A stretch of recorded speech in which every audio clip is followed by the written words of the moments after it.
శ్రీ గురుభ్యో నమ. గురు బ్రహ్మ గురు విష్ణు గురుదేవ మహేశ్వర గురు సాక్షాత్ పరబ్రహ్మ తస్మై శ్రీ గురవే నమ. సదాశివ సమారంభం వ్యాస శంకర మధ్యమాం అస్మదాచార్య పర్యంతం వందే గురు పరంపరాం. అపార కరుణాసింధుం జ్ఞానం శాంతరూపణం శ్రీ చంద్రశేఖర గురుం ప్రణమాముదానుహం. నారాయణం నమస్కృత్య నరం చైవ నరోత్తం దేవీం సరస్వతీం వ్యాసం తతో జయముదీరయేత్. కృష్ణం వందే జగద్గురు శ్రీ గురుభ్యో మహాగణాధిపతయే నమః. వచ్చిన భాగవత పారాయణం ఇవాళ ఎపిసోడ్ 38 చెప్పుకోవాలి. 30 ఏళ్ళు ఏం చెప్పుకున్నామంటే, మహామహులు కూడా తరించలేని భవజలధిని తరించడానికి శ్రీ నారాయణ స్మరణమే మార్గం. ఈ విషయాలని నేను నారద మహర్షి వల్ల విన్నాము అని ప్రహ్లాదుడు వాళ్ళందరికీ చెప్తున్నాడు స్నేహితులకి. ఇప్పుడు 38వ ఎపిసోడ్ కంటిన్యూషన్. చాలా కాలం క్రితం మాట. అప్పుడు ఈ దానవేశ్వరుడు తపోదీక్షలో ఉన్నాడు. ఆ అవకాశం చూసుకుని దేవేంద్రుడు తన సేనలతో వచ్చి రాక్షసులను పరాజితం చేసి మా అమ్మను చెరబట్టి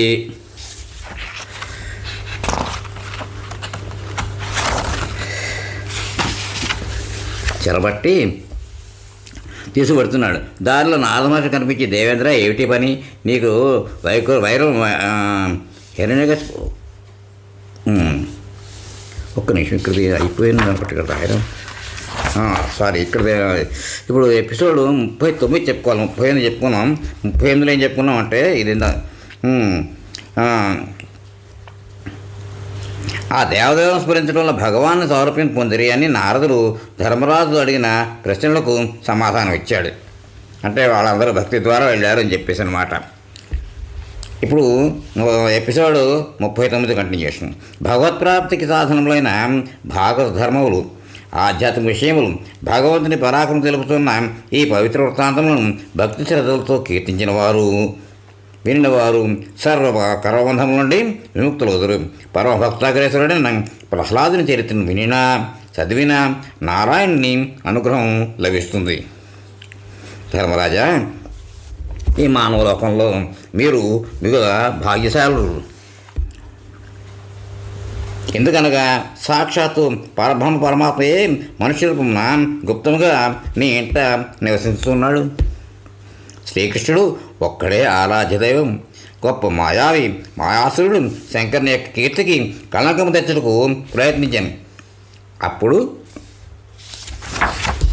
పరమాత్ముడైన శ్రీకృష్ణుడు ఒక్కడే ఆయన యశస్సును రక్షించి విస్తరింపజేసాను అని అనగా, ధర్మరాజు నారద మహర్షితో ఆ విషయం సవిస్తరంగా తెలియజేయమని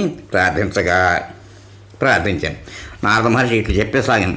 ఒకనొకసారి శ్రీకృష్ణ భగవాన్ వచ్చి శక్తిని పొంది దేవతలు యుద్ధమున అసురులను జయించిరి. అప్పుడు అసురులందరూ మాయావులకు పరమగురు అయిన మయాదానముని శరణుగొచ్చిరి.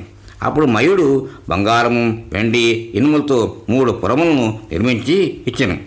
అవి విమానాకారంలో ఉండి వాటి గమనాగమనములు ఎవరికి తెలియకుండాను. అవి అపరిమితమైన యుద్ధ సామగ్రితో నిండి ఉండను. ధర్మరాజా, దైత్యసేనాధిపతుల మనసుల్లో ముల్లోకముల పైనను లోకపాలులను వైరభావము స్మరించుతూ తమ 3 విమానములలో దాక్కుని వాటి ద్వారా వారందరినీ అంతమందింపసాగిరి. అంతటా లోకపాలతో కూడి ప్రజలందరూ పరమేశ్వరుని శరణుజొచ్చి ఇట్లు ప్రార్థించిరి. ప్రభు, అసురులు త్రిపురములలో నుండి మమ్మల్ని నాశనమందిస్తున్నారు. దేవా, నీ వారమైన మమ్మల్ని రక్షింపు. దేవతల ప్రార్థనలు విని దయాళువైన పరమశివుడు భయపడకుడు అని పలికి తన ధనస్సునందు బాణము సంధించి ఆ 3 పురములైన పైన ప్రయోగించను. కానీ మయుని మాయల ద్వారా చనిపోయిన విమానంలోని వారిని బ్రతికించుతుండటం చేత మహాదేవుడు తన సంకల్పం నెరవేరకపోవచ్చే నిరాశకు లోనగుతూడని శ్రీకృష్ణ భగవానుడు అతన్ని చూచి అసురులను జయించుటకు ఒక ఉపాయము పన్నెను. వెంటనే శ్రీ మహావిష్ణువు గోవుగాను బ్రహ్మదేవుడు దూడగాను మారిపోయి వారిద్దరూ మధ్యాహ్న సమయమున అభిజిన్ ముహూర్తమునందు ఆ 3 పురములందు ప్రవేశించి అమృతకూపమునందలి అమృతమును త్రాగివేసిరి. విష్ణుమాయా మోహితులైన అతటి అంటే వాటి రక్షకులైన దైత్యులు ఆ ఆవును దూడను అడ్డగింపరాయిరి. ఈ విషయం తెలిసిన మాయాసురుడు భగవంతుని లీలను స్మరించి జరిగిన దానికి శోకించలేదు. అప్పుడు అతను వారితో, సోదరులారా, దేవతలు, అసురులు, మానవులు మరే ప్రాణికైనను తమకు ఇతరులకు విధింపబడిన ప్రారబ్ధమును తుడిచిపెట్టలేరు కదా, కానన్నది కాకమన్నది కదా, శోకించినందువలన ప్రయోజనమేమి? అనంతరము శ్రీకృష్ణ భగవానుడు తన శక్తులతో శంకరులకు యుద్ధ సమాగ్ని సమకూర్చి ఆ 3 విమానములను శంకరుని చేత కూల్పించాను.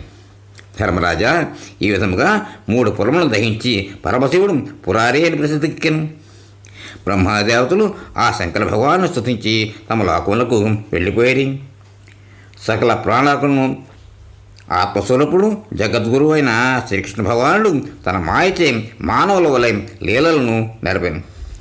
లోకపావనుడైన ఆ స్వామి యొక్క లీలలను బలపరాక్రమం ఋషులు కీర్తించిరి. లోకమును పావనము చేయనట్టి ఆ స్వామి గాథల గురించి ఇంకొన్ని ఏం చెప్పాలను? ఆ 3వ రోజు పారాయణ సమాప్తమైంది. 4వ రోజు పారాయణ ప్రారంభం. ఓ నమో భగవతే వాసుదేవాయ. 11వ అధ్యాయం. మానవ ధర్మములు, వర్ణ ధర్మములు, స్త్రీ ధర్మములు, ధర్మ మార్గం. శ్రీశుకుడు వచించను.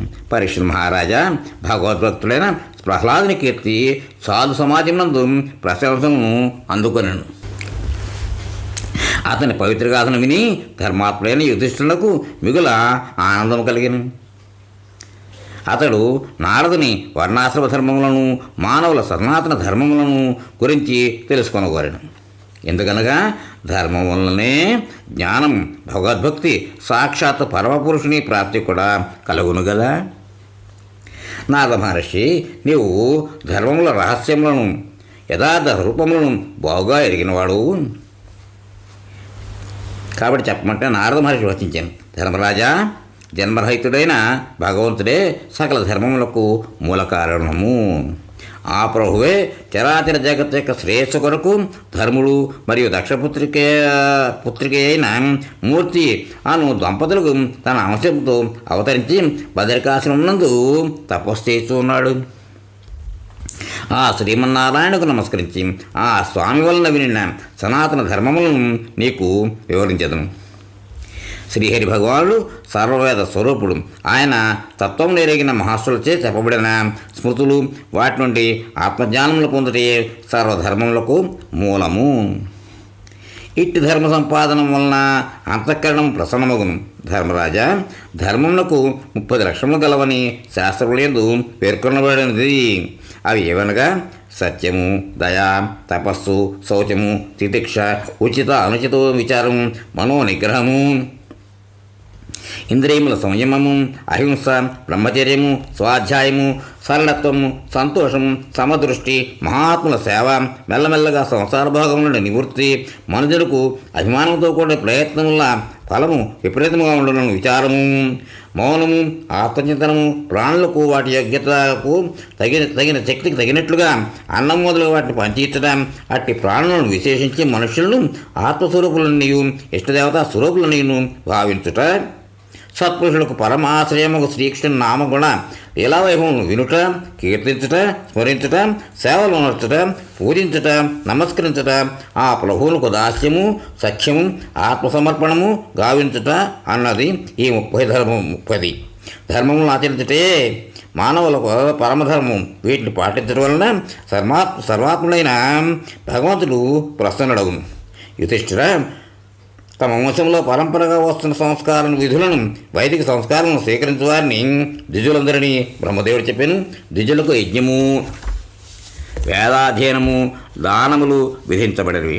జన్మ కర్మల ద్వారా పవిత్రులైన ద్విజులకు బ్రహ్మచర్య, గృహస్థ, వానప్రస్థ, సన్యాసములైన ఆశ్రమాలకు చెందిన కర్మలు కూడా విధించబడినవి. అధ్యయనము, అధ్యాపనము, దానమును ఇచ్చుట, పుచ్చుకునుట, యజ్ఞమును చేయుట, చేయించుట అను 6 బ్రాహ్మణుల యొక్క విధులు. క్షత్రియులు దానం తీసుకుని రాదు. ప్రజారక్షణ, ప్రాణాలను స్వీకరించటం, దోషులకు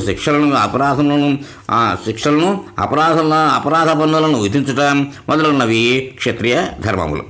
వైశ్యుడు సర్వదా బ్రాహ్మణ వంశజులకు అనుయాయులై గోరక్షణము, వ్యవసాయము, వ్యాపారముల ద్వారా తన జీవితమును నడుపుకొనవలెను. ద్విజాతి వారిని సేవించుట శూద్రులకు ధర్మము. అతని యొక్క జీవిక కనుక అతనిని యజమాని నడుపును. బ్రాహ్మణుల యొక్క జీవితములు 4 సాధనముల ద్వారా నిర్వహింపబడును. అవి ఏవనగా వార్త, శాలీనము, యాయవారము, శిలోంచనము. వార్త అమృతం అంటే యజ్ఞములు మొదలు వాటి ద్వారా ధర్మ సంపాదించడం. శాలీనము అమృతం అనగా ఎవరిని యాచింపకుండా లభించిన దాంతో జీవించడం. యాయవారం అంటే మృతం అనగా నిత్యము ధాన్యాలను యాచించి జీవించడం. శిలోంచనం అనగా రైతులు పైరు కోసినప్పుడు పొలంలో జారిపడిన గింజలను, ధాన్యమును ఇంటికి చేర్చినప్పుడు కింద పడిన గింజలను, వ్యాపార గిడ్డంగుల చోట కింద పడిన గింజలను ఏరుకుని వాటితో జీవించుట వ్రతం. వీటిలో క్రమంగా ఒకదానికంటే మొదటిదానికంటే తరువాతి శ్రేష్టం. నిమ్నవర్ణముల వారు ఆపత్కాలములందు తప్ప అగ్రవర్ణముల వారి వృత్తులను చేపట్టరాదు. క్షత్రియులు దానము స్వీకరింపక బ్రాహ్మణుల యొక్క మిగిలిన 5 వృత్తులను అవలంబించవచ్చును. ఇక్కడితో ఎపిసోడ్కి విరామం ఇద్దాం, తర్వాత కంటిన్యూ చేద్దాం. స్వస్తి.